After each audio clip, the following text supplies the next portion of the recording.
Saturday, October 6, 2018. I'm Justin Castelli. This is All About Your Benjamins and your weekly mixtape and weekend review video.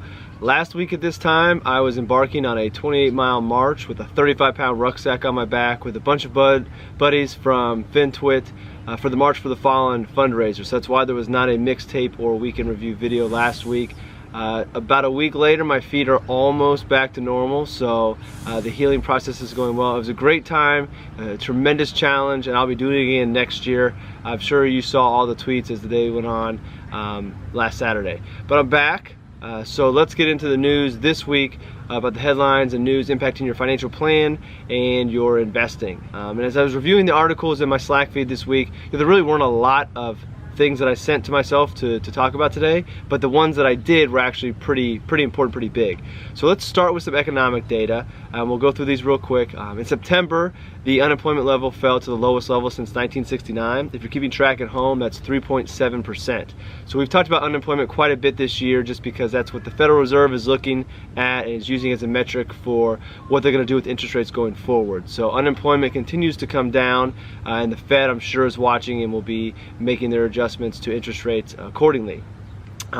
With this falling unemployment, we've been seeing wages tick up in different areas of the employment picture. Well, there was a report that the lower income paying jobs are actually showing wages as well. So while wages have ticked up with this employment situation getting better, lower paying jobs were just kind of stagnant.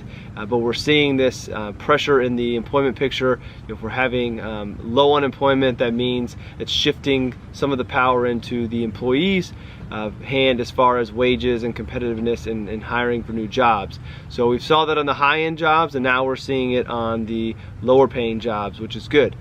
So in staying in this conversation, Amazon earlier this week announced that they're going to raise their minimum wage to $15 an hour, well above the federal minimum wage rate. So we'll see if any other major companies do this, but the wage picture is looking good. So the Fed's looking at unemployment, they're looking at wages, and inflation's the key thing, so all these things kind of work together.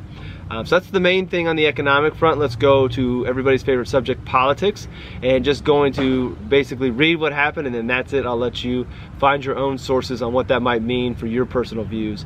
But early in the week, Canada finally agreed to the updated terms of the NAFTA agreement, or the rework of NAFTA, and joined the US and Mexico in that new agreement. So the uncertainties around the pulling out of NAFTA from the US are now kind of alleviated. We have this new deal done, so Canada, Mexico, and US are all back in agreement, and there's a new NAFTA agreement in place.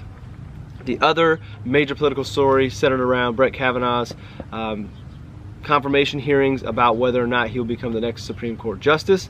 As of last night, so as of Friday night, it appeared as if there will be enough votes, and they might be voting today to approve him as the next Supreme Court Justice.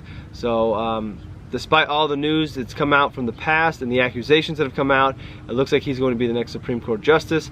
I'll allow you to read your personal news sources to tell you what that means to your picture, but that is an unknown that was in the market, uncertainty there that is going to be removed, so the markets will digest this and move forward. Speaking of the U.S. markets, right now the U.S. is trading at one of the highest premiums relative to international markets in a long time. So basically, U.S. is up here, international markets are lagging, and that distance between the two is at one of the higher levels in a while. If you're a diversified investor, you know this. You've seen your quarterly reports. You see U.S. is doing well, international is creating a drag, and it's frustrating. So this is when we get challenged to our core beliefs as investors, and especially if we believe in globally diversified portfolios, to not deviate from that plan and try to chase the returns. I don't know who said it, I've read it a number of times, but being a diversified investor means you're always mad at some part of your portfolio. As an advisor, it means we always have to say sorry to our clients because there's always going to be a portion of your portfolio that's going to lag relative to others. Sometimes that lag is minor. Last year international led, US was pretty close. This year flip-flop and it's a bigger gap. So I don't give investment advice on these videos, but I would not be changing my portfolio to try to overweight the US because of the US. If you're a contrarian investor, you take the opposite approach. Maybe you go put more in international because of the lag. Again, that's where you have the conversation with your financial advisor. Check your financial plan. What does your plan require out of your portfolio? But this is part of investing. This is the game we've all signed up for. And right now the US is doing well and international is lagging. The US markets is weak.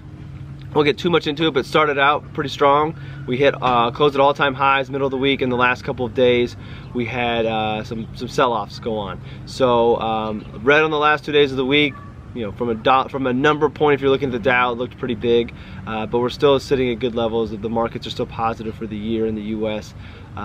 So the reason for that, the sell-off the last couple of days, is being cited as response to bond yields rising because of the economic growth in the U.S. doing well. So I'm going to do a video hopefully this week about why stocks don't like when bond yields go up. We'll talk about that, what that means, and why you see that reaction.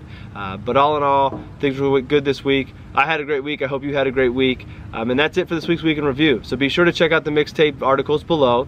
If you're watching this on YouTube and Instagram TV, head on over to All About Your Benjamins so you can catch those posts.